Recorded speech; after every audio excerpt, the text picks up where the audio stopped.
Are you looking for a hard-hitting AoE nuker for your arena team? Well, chances are you already have him.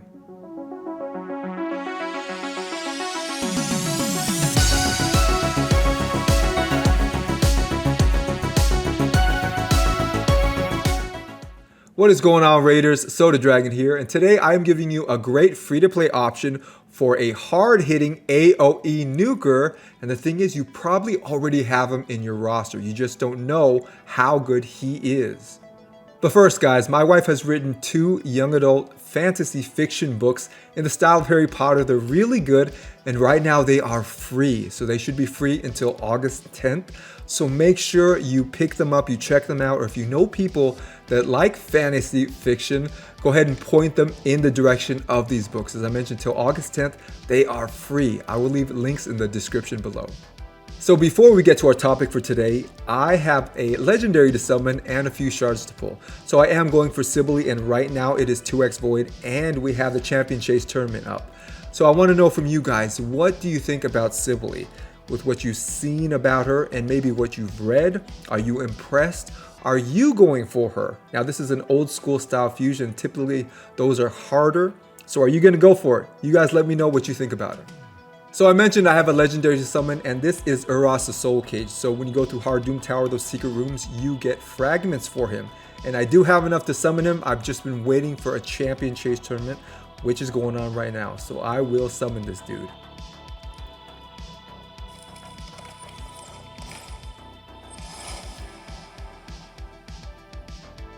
$650 tournament points, nice. So from what I know of him, he is an absolute beast in the Scarab Kings. So I would definitely try him out and let you guys know. Alright guys, let's start with discussing a few champions that you already know hit super hard.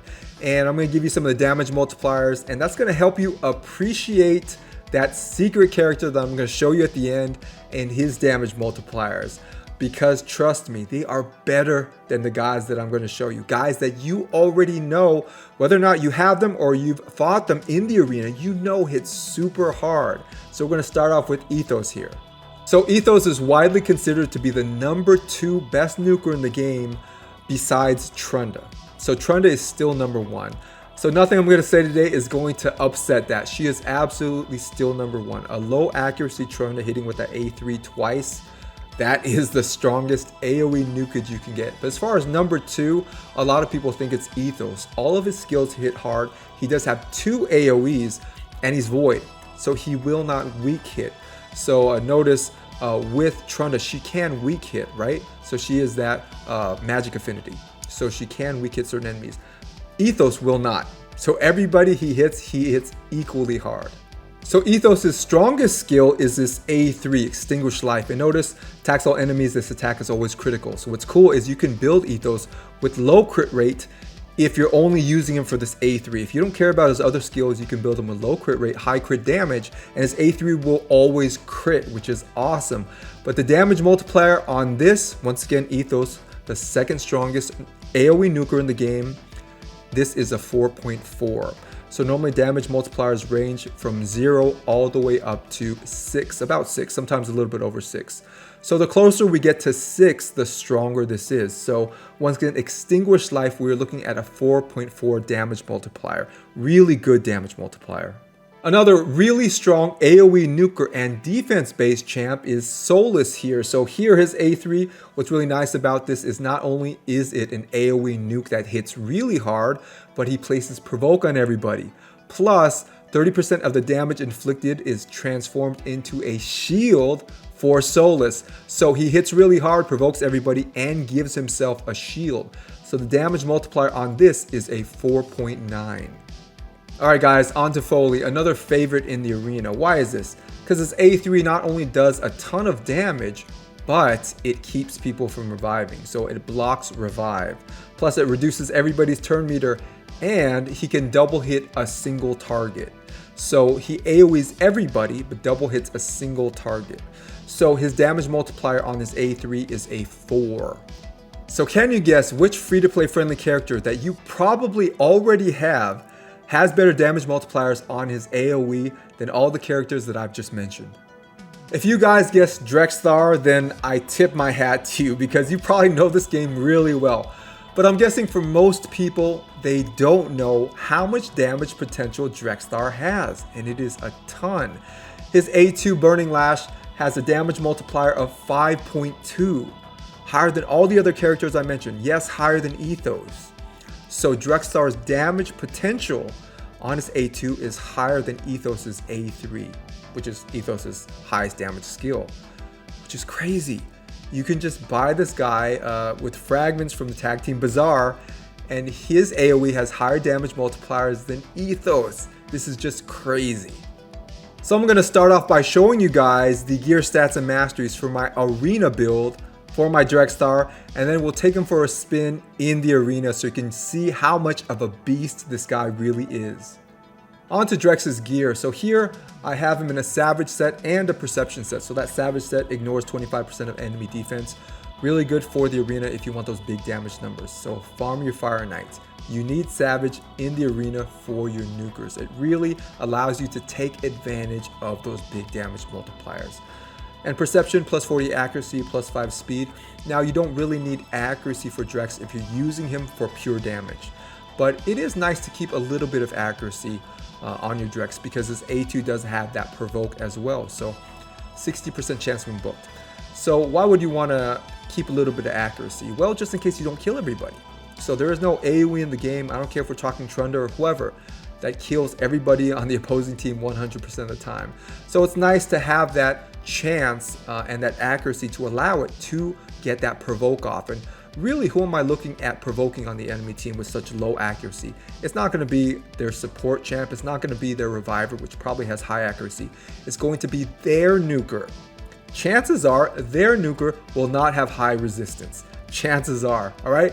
So if I can provoke them, I take out the danger and I could potentially pull off another win, even if Drextar did not kill everybody with that initial AoE. So it's nice to have some accuracy, as I mentioned, for that enemy nuker to really stall them for a round. On to Drex's total stats. So here I have him at 44,000 health. Hopefully that won't be an issue. We won't need him to take hits because he's going to kill everybody. Attack, not relevant to Drex because Drex's damage is based on defense, and his defense I have him at 3,800. Speed 206, so for your arena characters, especially once you're talking gold 4, upper gold, plat, you need 200 plus, all right? You don't want your nuker to be too slow. Now there are ways around having a slow nuker, for example, double turn meter boosters and things like that. But in general, you want everybody on your team to be moderately fast. And that's why people speed tune their teams, which is something that I may talk about in the future. But don't make your characters too slow. So here, crit rate 99%, nice. Crit damage 222%. Debuff resistance 174 and debuff accuracy 172. As I mentioned with Drex's A2 and that provoke, hopefully if needed, if an enemy nuker is alive after Drex does his A2, they will be provoked. And once again, most people do not make their nukers with high resistance. On to the masteries, I'm just going to highlight a few. So here we have Ruthless Ambush, plus 8% damage for the first hit on each enemy, and hopefully that's all we need. We're just going to nuke the other team, and hopefully they're all dead. So definitely a good one for your nukers. Another Cycle of Violence here has a 30% chance of decreasing the cooldown of a random skill by one turn if the damage inflicted by a skill exceeds 30% of the target's max HP. Occurs once per turn. So with the big damage from Drex's A2, then this definitely will proc a lot, hopefully giving him additional A2s, additional AoE attempts.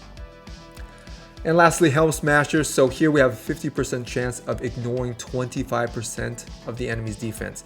Now with that Savage set, we are already ignoring 25% of the enemy's defense. So with this mastery, potentially, we could be ignoring 50% of the enemy's defense, which is huge. Really, this is your damage combo for the arena. Savage set with Helm Smasher. That is your damage combo. If you have that, then you can really reach those huge damage numbers. All right, guys, time for Drextar to shine. We are going to take him for a spin in the arena.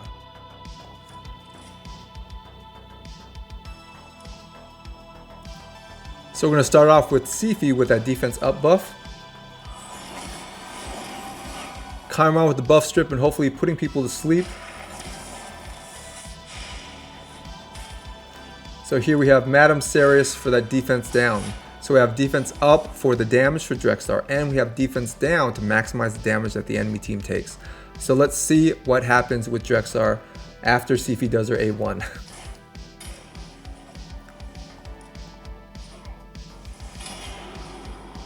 Huge damage numbers, almost 100,000 for Drextar. All right, we got a speed team here. Let's see if we're faster.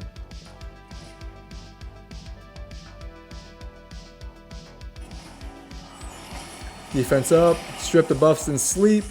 Defense down, attack down. Drextar with his A2. 110,000. Did you guys see that?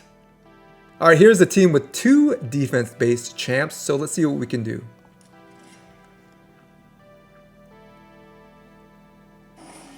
Okay, we're faster. Defense up. Strip the buffs and sleep. Defense down. Attack down. Big nuke. There you go. 87,000. Let's just see how we do against Krisk.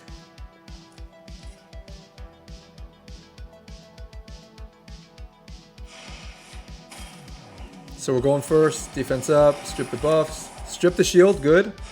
Defense down. We got 2 revivers. Hopefully Drex can take them both out. And he does. He takes out the whole team. All right, of course we have to deal with Tormund here and him reviving because I don't have a block reviver. Somebody like Lydia, so we're just gonna have to beat him down until he's dead. But there you go, knocking out a few really tough champs.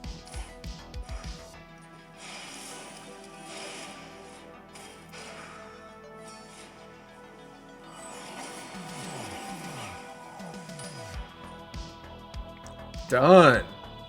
All right, guys, another tough and potentially fast team with 2 defense-based champs. Let's see how we do.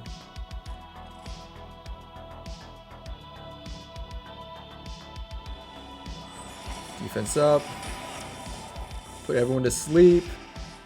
Need defense down. Drex's turn.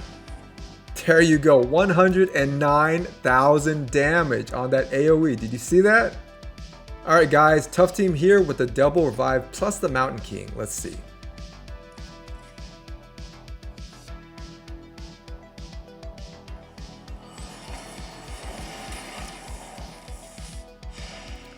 Need that defense down on everybody. There you go.